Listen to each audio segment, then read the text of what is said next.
Welcome, everyone. Thanks for joining us. Welcome. Hope everybody had a great time in that opening session. I think our youth panel definitely stole the show for sure. Always great to get grounded in that perspective, especially when we're trying to plan for some high quality summer opportunities. So I want to give folks just a minute more to get into the room and get settled on what breakout room they're going to. And we will get started.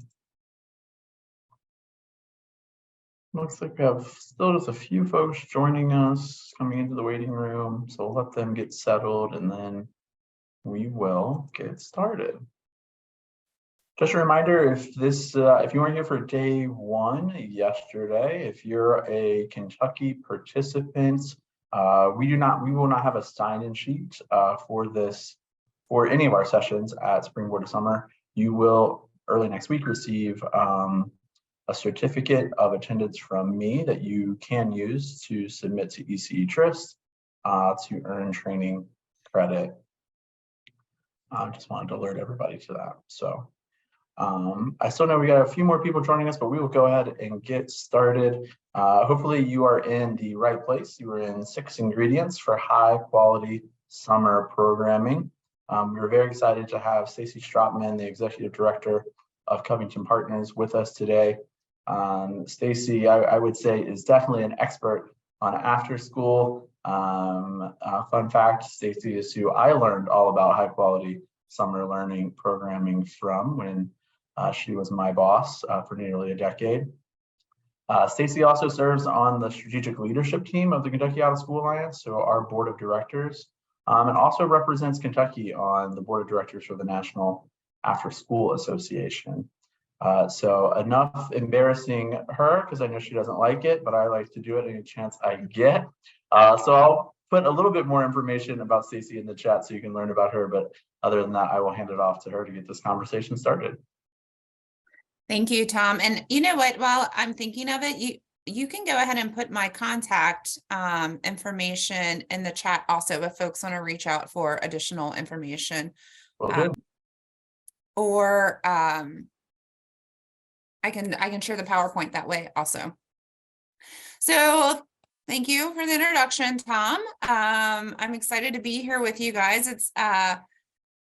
It has been sunny and warm here in northern Kentucky. One day, it's like one day a week, it's sunny and warm, and then it's back to normal. But it makes us, channel our thoughts to warmer days, and summer is right around the corner. And so we have been very busy planning our summer program. We actually plan year round, but it does pick up a little bit, when we get to February and March timeframe. So I wanted to, I'm having a hard time advancing. Hold on one second. There we go. I want to start by giving you guys a little bit of information about Covington Partners. Oh, I also need to tell you that we are very energy efficient here in Covington, Kentucky. And so my lights might go off and I'll have to move my arms around to get the lights back on. No worries, they'll come back on. I just have to look like an idiot for a second. But I do want to share a little bit about Covington Partners. We're a unique organization that partners specifically with Covington Independent Public Schools, but we are approaching a time where we are starting to expand our work to other districts. One district that we're moving to partnering with is Newport Independent Schools. Both of these two schools are in the northern part of Kentucky, just right across the river from Cincinnati, Ohio. Both districts are very high poverty schools, which I'll talk a little bit about, but we are unique in that we are a separate 501c3 that partners directly with our school district. We're a little bit like a foundation, but different in that we're providing a direct service to the students. And we do that in a wide variety ways, which I'll share in our circle of influence, but I want to talk a little bit about the students that we share. We have in our small school district about 3,800 students. It's small, but it is one of the largest independents, if not the largest independent school district in all of Kentucky. And what you'll see is just the demographics of our students. And then in the parentheses is that in comparison to our whole region. So when we look at our free and reduced lunch numbers, we have 89% of our students who qualify for free and reduced lunch, compared to the region of just 53%. And our 89% is in that 53%. And the same is true when we look at homeless students. Of course, that's a broad definition, but 17% of our students identify as being homeless. 3%, again, our numbers are in there across the region. And so, our students are living within an area where there's a lot of families who have a lot, and there's a lot of families who do not have a lot. And so we use our out of school time programs to really level the playing field for our students and families. And a great resource to do that, of course, is our summer program, which we're going to talk about how we pull that together.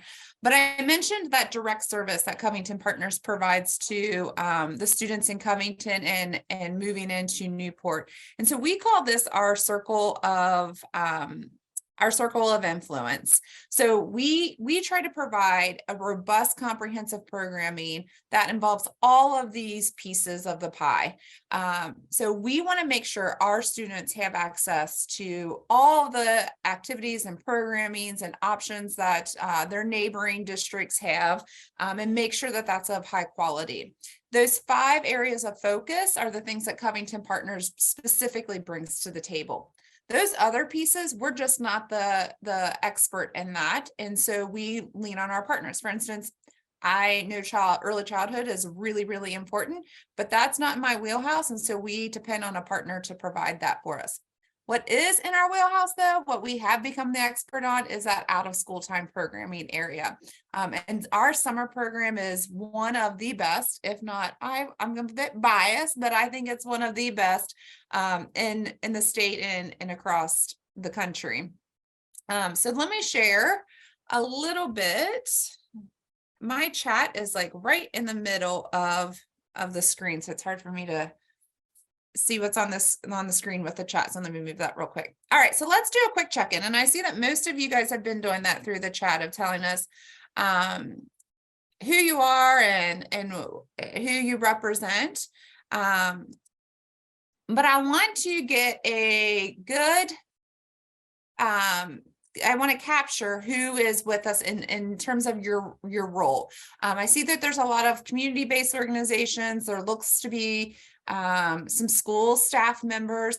If you haven't already, and I don't think many of you have, can you talk about what type of a summer program that you're representing? Is it 21st Century? Is it through your community-based organization? A site director, a site coordinator?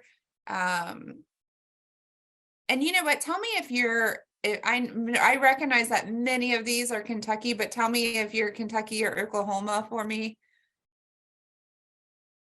I know family resource centers are definitely awesome. Corbin, Tom, that used to be, remember when that was our standard of excellence? We said we want to be like Corbin. Yes, absolutely. I remember that very well. Awesome. So a lot of site directors, most of you are from Kentucky. Nice. And 21st Century. So that's great, because that's the lens that I typically look through, is the 21st Century grants. Perfect. All right. So here's the next question. Tell me, what is your role in the summer program? And I can kind of already tell just by seeing, you guys are mostly site directors, but are there any partners out there or any funders or something that I just didn't list? But it looks like most of you fall under option A, which is you take care of it all, always with a smile until you get in the car, right? Oh, awesome. An instructional supervisor for the district. That's fantastic. A director, do it all, and we all feel you there. Awesome. Okay, I just want to kind of get a good feel of the audience, and then let's talk about where you're at in the planning, because I think that that will also help. Yes, they do have a fabulous program in Corbin. We've been watching what they are doing for a really long time. All right, so let me see, where are you guys at with the planning? And there's no shame here. We're not judging. Just trying to kind of get a feel for where everybody's at. So you guys are option A, all ready to go, just waiting for, June to come around. We have plenty of time. It's actually only 3 months away now. So I put this together back in February, not thinking we would do this in March. Feeling pretty good. And some of you are just, do you really have to do a summer program? And based on most of you being 21st century sites, the answer is yes. Finalizing daily plans. That's great. All set, ready to go. All set. Awesome. Well, maybe you guys can give me some pointers. I would say we're at C. We do have our budget put together. We have staff hired. We have a theme. We're also finalizing some field trips and the daily programming. I love seeing an instructional person here. We're also in that finalizing what the instruction and the content looks like. All ready to go. Awesome. All right, well, let's get into the discussion. So the last time I checked, there was only around 20 of us. Oh, now we're up to 36. But I do, I think it's still a small enough group that we can have some good conversations through the chat. If you would like to add to the conversation or if you have some experiences that you would love to share, I am happy to make this a good conversation amongst all of us.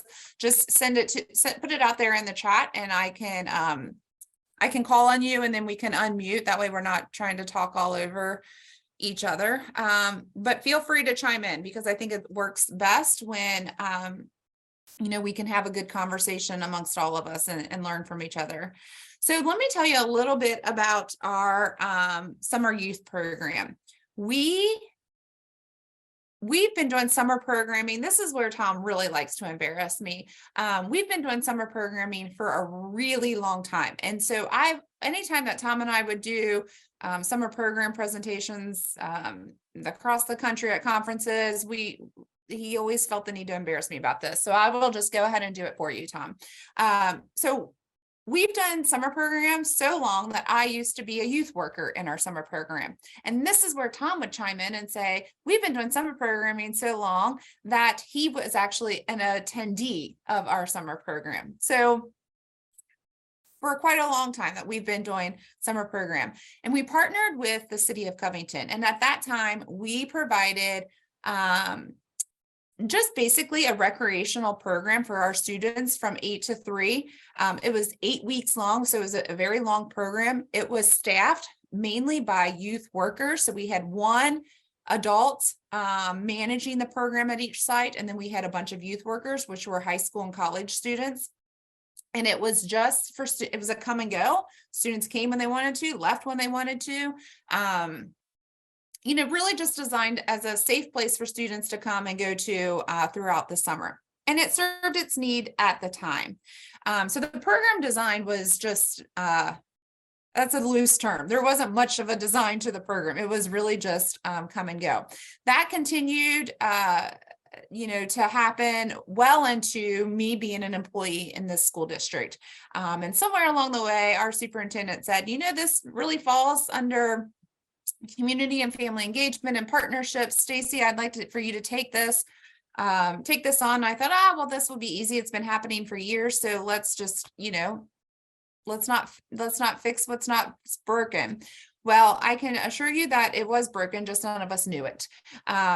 So I remember sitting in a meeting and my admin at the time came in and said, you have several things happening right now in the summer program. One kid's at the golf course and just got hit in the head with the ball.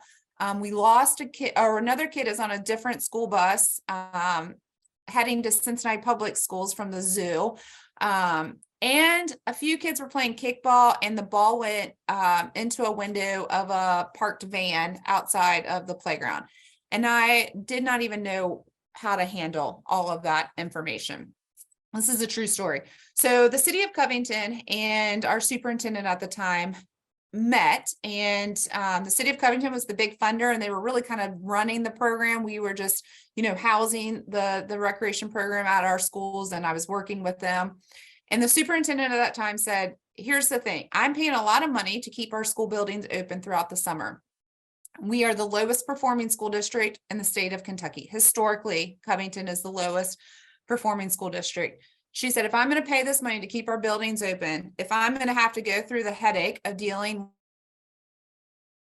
with all the things that are happening on a daily basis with our summer program, we're going to need to have more control over this, and it's going to need to be more structured. And the city of Covington, I kid you not, they said, that's fine. We would love it. We'll even give you money to take it over. And so we did.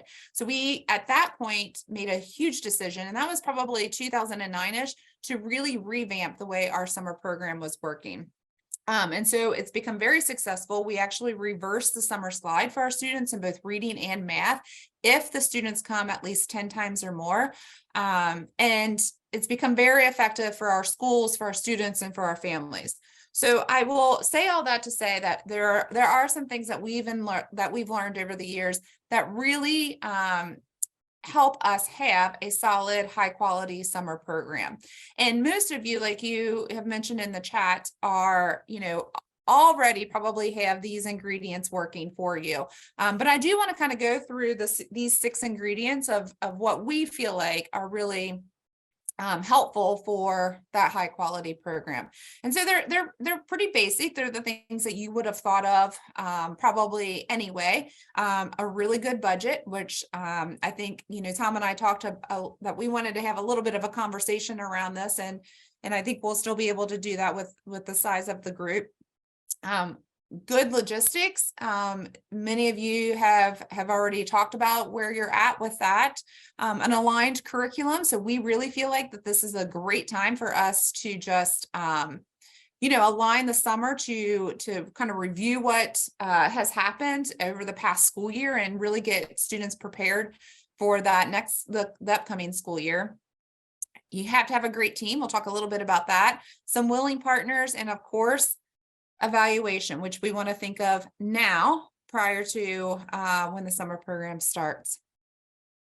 So I did want to talk a little bit about our summer program budget, because we have been really fortunate to have a lot of funding for our summer program. This is obviously not a typical budget for us outside of years when there's, ESSER funds and American Rescue dollars. But I did want to include this slide because I think it's really important for those of you that are working within, working with your summer program in that planning phase, to think about how you can use ESSER funds or those American Rescue dollars. And some school districts have already spent that. Our school district has not. And so we still have that available to us to be able to use. But I want to also talk about that. We were able to really come to our school district and say, this works. Every year I go back to, I go to the school district in January, February and ask for money. And then in September, I will come back to the school board and say, thank you. Here's what's worked. Here are things that we've learned. Just to, show them that we use their money efficiently and that we were effective with the funds that they provided to us. And so we're very diligent about doing that. I strongly suggest that you take this information back to Oh, that's a great point. And the parent tuition, we do not charge for our program. And actually 21st Century sites are not allowed to pay for, ask for fees from parents. But for those of you who are able to do that, that's a great resource as well. But we do not charge for our summer program. But I do encourage you to, start communicating about your summer program as much as you can, because we did that. And I think at the beginning, it was not intentional, but now we are intentionally doing that. And it helps us, to set the stage for future ask, which is what we were able to do. So when this large sum of money came to our school district, and it was designed for 20% to be spent on learning loss, we were ready to go. We were at the table saying we would love to expand our summer program. It's effective. It's a great way to meet the needs of our students. And our school district said, that is fantastic. Here's a lot of money to help you do that. So this pie is a little bit deceiving, but on a typical year, it is a little bit more equal in the funding. But with our ESSER funds, we were able to increase teacher salaries and really get our best teachers at the table to do the programming. So I say all that to say, there's lots of different pots that you can pull from to get your funding for summer program. It is not cheap. Folks need to recognize that. Funders need to recognize that. And if you're not having the conversation with your school district yet about using some ESSER dollars, I would highly recommend that, even if you are a community partner. Tom, I hate to put you on the spot with it, but is there anything that you would add to that based on some other conversations or sessions that you've had? Yeah, this is definitely an area that we are very passionate about at the Kentucky Out School Alliance. So, one of the things that we have been stressing, and I actually, let me take one step back. I appreciate Anne bringing up the fact of parent tuition because many folks don't realize that the number one funding source for after school and summer learning programs are parent fees. That's the number one funding source. But we got a lot of work to do to bring that down, because we want to make sure we have equitable access for all of our students and our families, no matter their ability to pay, because as Stacie said, we know the programs work. When they're high quality, they can produce some really great outcomes for kids. So one of the things that we've been advocating now for it's now 2 years since the American Rescue Plan was signed into law by President Biden is Stacie brought up the 20% set asides that are in the American Rescue Plan, the ESSER 3 budget to address learning loss.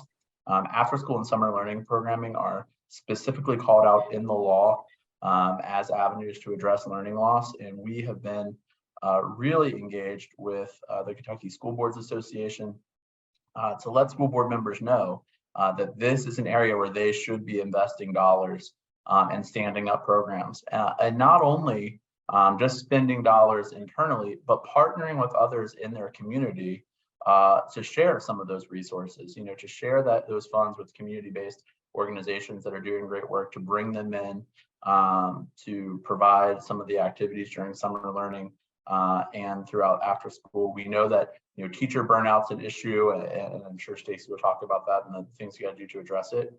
But one of the things we've been advocating for is schools don't have to do this alone, and center-based programs don't have to do this alone. They really need to come together to create some high quality learning opportunities for kids throughout the summer months. One thing I will drop in the chat is it is our advocacy toolkit, really a step-by-step guide to do exactly what Stacie is saying. Go to decision makers in your local community and say, this is why you need to invest these dollars this way. And I will tell you the vast majority of ESSER 3 dollars have yet to be spent across Kentucky. So there still there are millions of dollars still sitting in local communities that could be spent this summer and also next summer as well. So I'll drop that in the chat. That's great, Tom. Thank you for adding that. And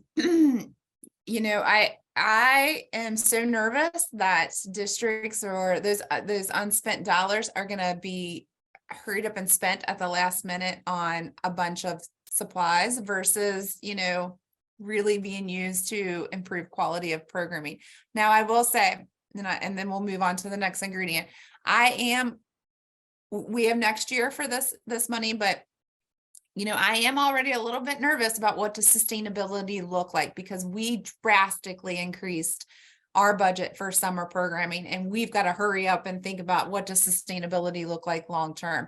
And we are, but this is a lot of money, so we got to figure that out pretty quickly. So there is this question of, do you accept this large sum of money and just figure out the sustainability, or do you just keep it at a smaller budget level so the sustainability isn't as hard? We chose obviously this route because we wanted to hurry up and serve students as much as we could,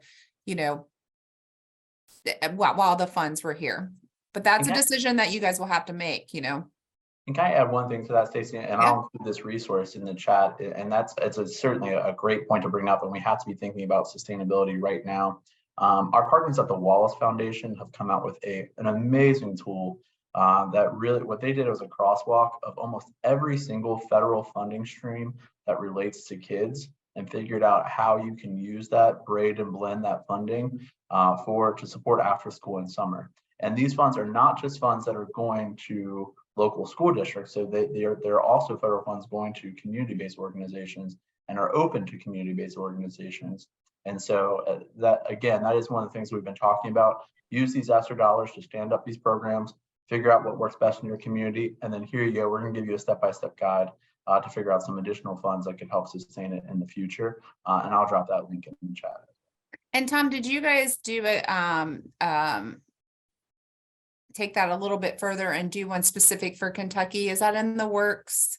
That is in the works. And so we are working with the Kentucky Department of Education to figure out what are those state level dollars, both at the Kentucky Department of Education, but also at the Cabinet for Health and Family Services, to see what other funds are available to support this work.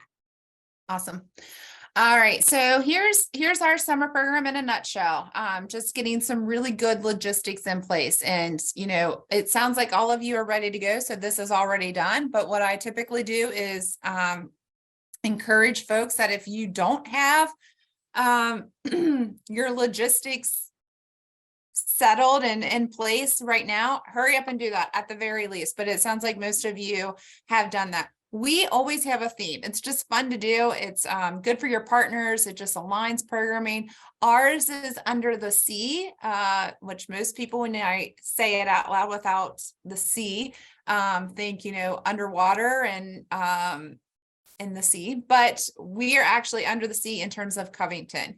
And so we're doing a lot of fun things around our community and the city that we live in. So we're looking forward to that. All of our partners are, aligned with that theme. And so, for instance, we partner with the Kenton County Library. So they're already pulling materials and programming that fits under the theme. We're buying decorations. I mean, it's just fun to have a theme. If you don't have a theme, I strongly recommend that you get one. So we have a wide variety of programming across the entire district. One of the things that we have really worked in our specific district, and I know some of you are just at a school, but for those of you that are at the district level, oh, good, you guys here have the Newport Aquarium. We are right next to the Newport Aquarium, and that's such a great resource for us. Sometimes they bring the penguins to us, which, it's a little bit odd that a penguin is walking across the basketball court, but for some reason, it's the cutest thing ever at the same time. So I really strongly suggest that, find a way to coordinate all of those different summer programs under one umbrella. And that's what we've done in our school district. And it works really well for us. There was a time, even when we were having high quality programming at the elementary level, our middle and high school was still a little bit different. And then we had credit recovery. We had nothing for our students who were at an alternative school. We added that with ESSER dollars. We were able to add that. We actually have students at our alternative school, which is called the Transformational Learning Center, who actually graduate because of coming to the summer program, which is just the best thing ever. And so we really, stress that this is a coordinated effort across our entire district. Last year we had about 140 students. We really want to target about 75 to 100 students per site. that's what our staffing is able to, when it's most effective with our staffing. If we get beyond that, we obviously have to add staff, which we did last year at our middle school. It just takes a little bit more money. So I got to go back to the board and ask for that. So good logistics at the very least, if you haven't done that, get to that point quickly. So, I mean, look at how cute these kids are. So thinking about an aligned curriculum, we really feel strongly that this should be an extension of the school year. Now, obviously, we're not, it's not sit and get. We're not having kids, do this, the same work that they did during the school year. We don't want this to be summer school. We want this to be fun, but also a learning environment. So we work with each school to look at specific gaps that we're seeing in reading and math and design curriculum based on that. Now, we work with our curriculum, our assistant superintendent, and then there's also a curriculum lead throughout the district who's helping us design this program also. And one of the things that we learned, it took us a few years to learn this, but we really had to figure out that we needed to provide teachers extra planning time. And if that's not built into your budget and to your schedule, I would strongly recommend that too. So, we start 2 weeks after our last day of school. We have found that it gives teachers enough time to have a little bit of a break. And it has enough time for the students to really bother their parents. And so they're ready for them to get back out into doing something. And so it's a good time frame for us. And if when we go 6 weeks out, it kind of gets us right up to where teachers will get another short break before they start PD, and then students are ready to go back to school. So it's perfect timing for us. But in between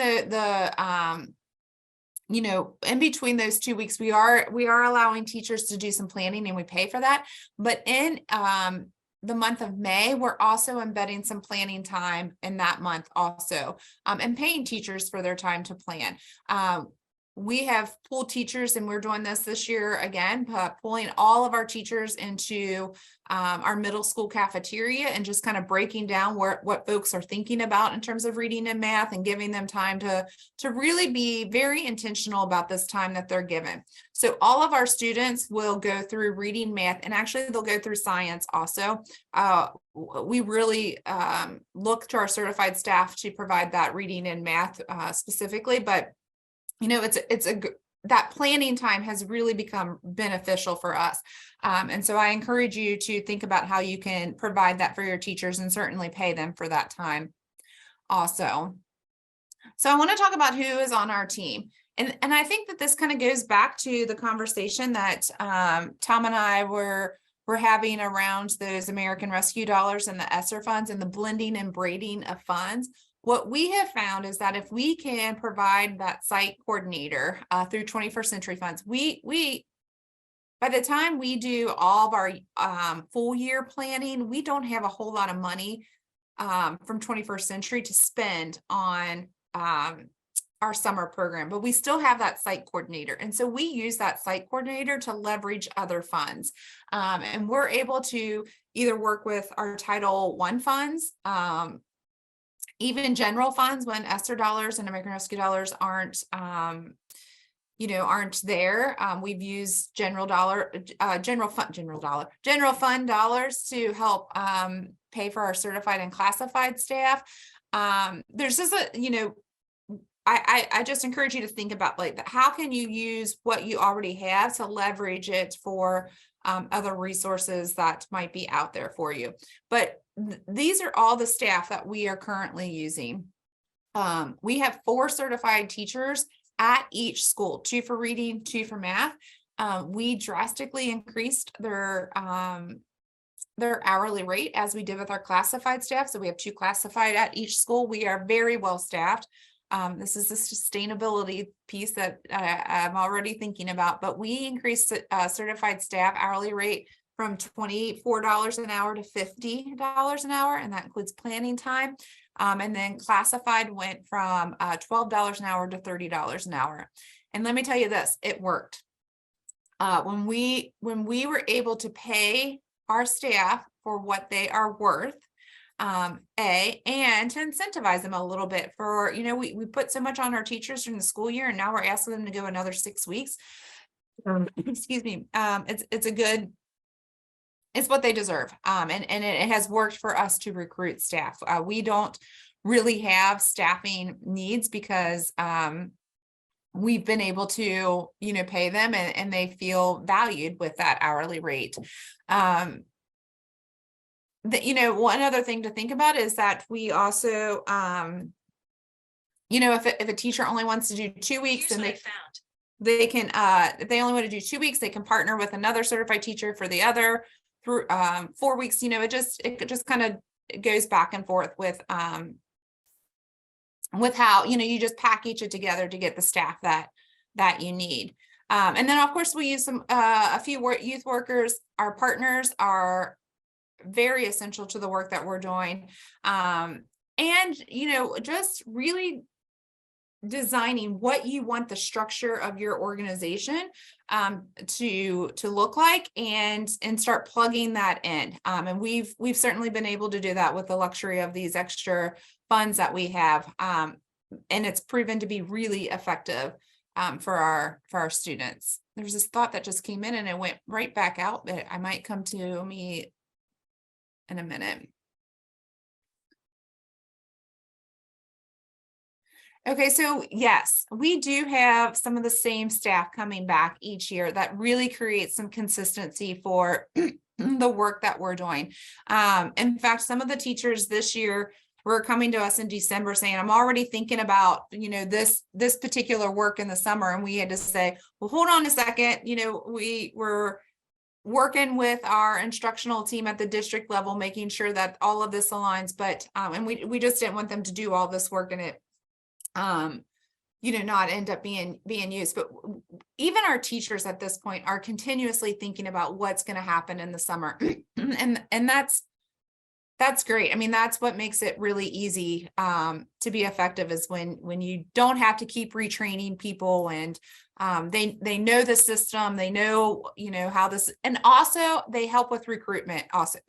So if we don't have enough students, we'll start cutting staff, which, the staff don't want that. And so they do help out with recruitment too. So it's great having the same people year after year. So like I mentioned, we have a wide variety of partners. Everybody, there's so many people out there that are wanting to work within our summer program. And we have picked out a few of our key partners. Like I mentioned, we're right across the river from Cincinnati. So we are just resource rich in this community. And we're able to pull together all of those partners to provide the programming that we're doing. Most of these, years ago, most of these organizations were doing their own summer program.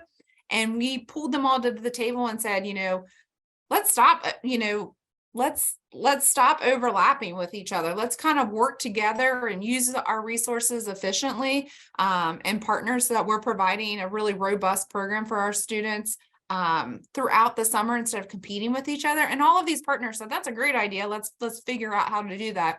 And they are. So we really like the term free.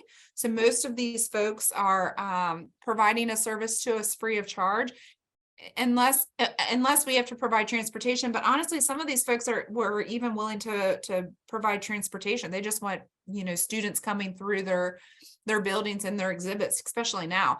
But then some of these, they're bringing them on site. So obviously you can do the Newport Aquarium virtual. We've even had a cow come to our school. A penguin looks weird on a basketball court, and a cow looks weird on, the little kickball field, whatever it is out there. But they do like to bring what they have to you. And it, like I said, most of these are free. Or if you have multiple sites, Tom was able to work his magic several times, and say, we'll pay for 2 sites, you give us 3 sites free, something of that nature. So just really thinking about your partners. But what I strongly suggest is that you bring them to the table before summer program begins. March, April, bring your partners to the table and have them see what your theme is, what your curriculum is, what you're thinking for your overall program. And they are always willing to adapt programming to meet your needs. And then finally, we talk about a really good evaluation plan. We are actually having to go back to the drawing board for us. The way that, excuse me, our school district collects data has changed a little bit. And so we are trying to figure out what best meets our needs at this point. But if you have MAP or STAR, what we've done in the past is we've used that spring assessment as our pre, and then the fall assessment as our post. And we were able to look at students who attended our programming, whether they attended 1 or 26 times, compare them to the general population who did not attend, compare them to each other. So that's where we figured out that 10 is the magic number for us. Students who come 10 times or more, we reverse that summer slide in both reading and math. Figure out what that evaluation looks like for you guys. And what, like I mentioned, we communicate that back to our school board in September, whenever we got those results back. So it was probably late September, beginning of October, really, if I think about that correctly. And we use that to just, tell our board, here's what went really well. And here's what we're going to do differently next year. And they heard that, and they liked it, and they funded it, because we kept that open and really honest conversation with them. We have seen some summers where, we didn't do well in one content area or at one specific school. I will say, if a teacher's not great during the school year, the switch doesn't flip for them in the summer. So just be mindful of that. We don't hire based on warm bodies. Well, we don't need to now because of our hourly rate, but I think some of us get desperate to have the staff that we need, but it can create some issues for you if you're not hiring the right staff, and it really impacts the effectiveness of your program. And we start to use that data for the following year. I'll give you an example of some of the data we share. So certainly that 10 times or more in reading and in math. But then, we also have programming for incoming kindergartners. Their data show that they are more prepared for kindergarten than their peers who did not attend programming. But we're sharing all of that information, and we're certainly using that to start thinking about next year's program. So I will stop there. I think I have, I was checking my time and Siri asked me what I needed, but it's just a few minutes left. If anybody has any remaining questions or any thoughts or comments. I'm looking at the chat and I don't see anything coming through. So Tom, I will send it back over to you. Awesome. Thanks, Stacie. Always a great session to learn about this great work and kind of how you guys have built a really sustainable model. I think that's really important to know, is how everyone can build sustainable models for high quality summer learning. So still feel free to drop any questions you have for Stacie in the chat, or you can also come off mute. But I do want to go through a couple of additional things. One thing that I am going to drop in the chat is a link to our conference evaluation. As many of you know, this is our second year doing a virtual conference in the spring for Kentucky providers. And then we definitely always want to get better and grow and make sure we are delivering the kind of information that you need. So please take a moment to fill out our conference evaluation. It'll take you less than 2 minutes so that we can know what kind of things you want to see next year when we do this. Additionally, once we do break, the next sessions will begin at 12:30 p.m. Eastern, 11:30 a.m. Central Time. And so all you need to do is just go back to the homepage of springboardtosummer.com, go to session access, and you can pick from one of 3 great breakout sessions we'll have starting in just a little bit. Also, if you have some time, I would definitely encourage you to check out the forum.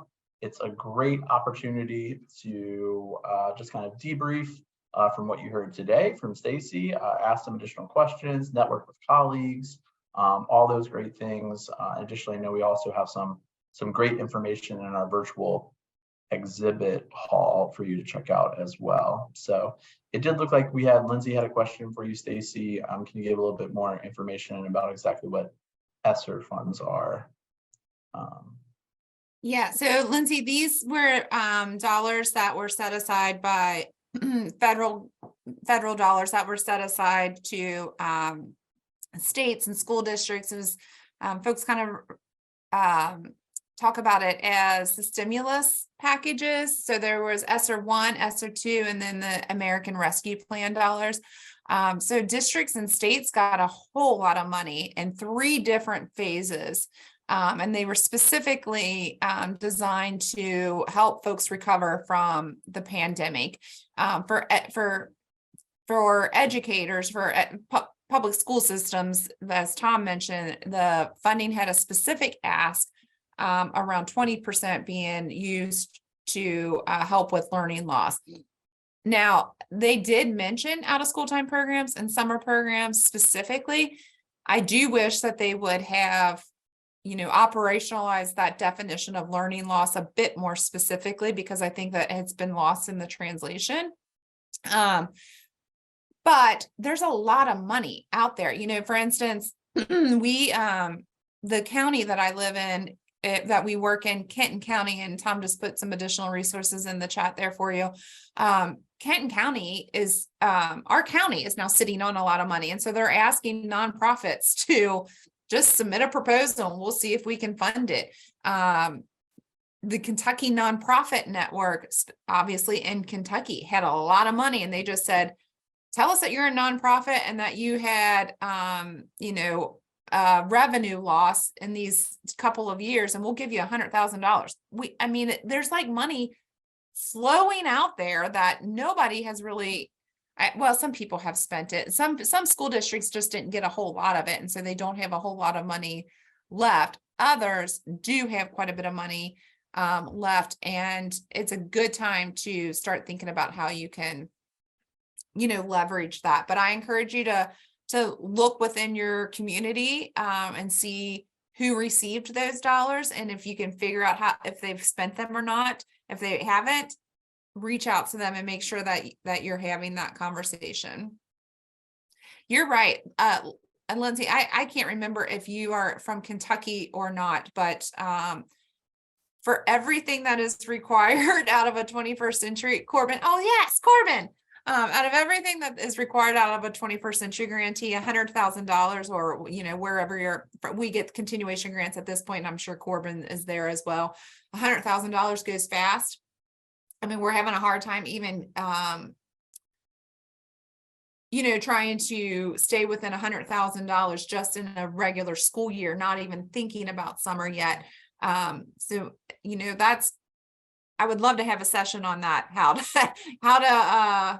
to talk to 21st century folks about maybe upping the amount that they're given each site, because it's hard to get all the work done, particularly now with everything that's, we need to do. But yeah, that's the thing, is that it's that's what I really want to encourage folks to think about in these conversations with funders or with your district level folks, is that one, that summer is not an afterthought. Even in terms of planning, everything that we've talked about today, you can't do that starting the month of May. You just can't put together a quality program, once you get back from spring break. It won't work that way.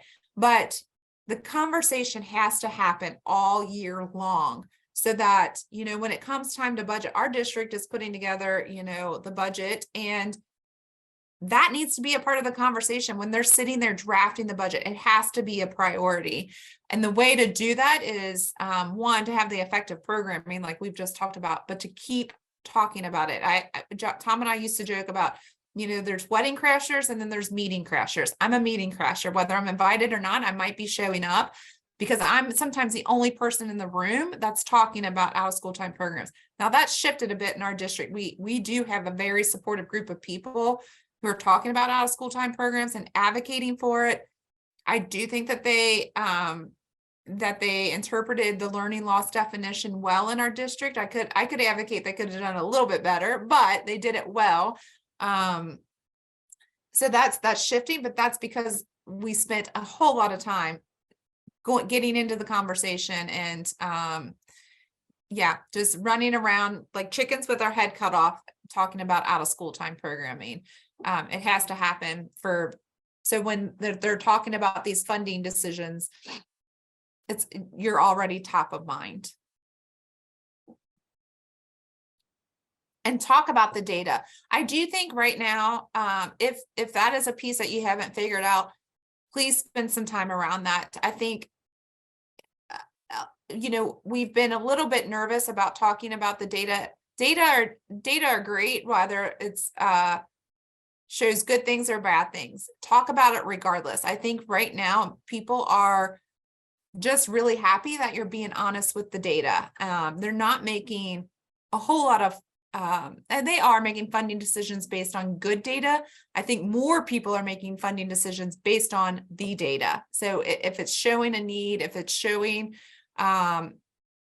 it's effective, that's great. If it's showing that there's areas of growth, I think they're interested in that. I think people just want to know that we're looking at it, we're responding to it, the right data, we're responding to it, and it's part of the conversation.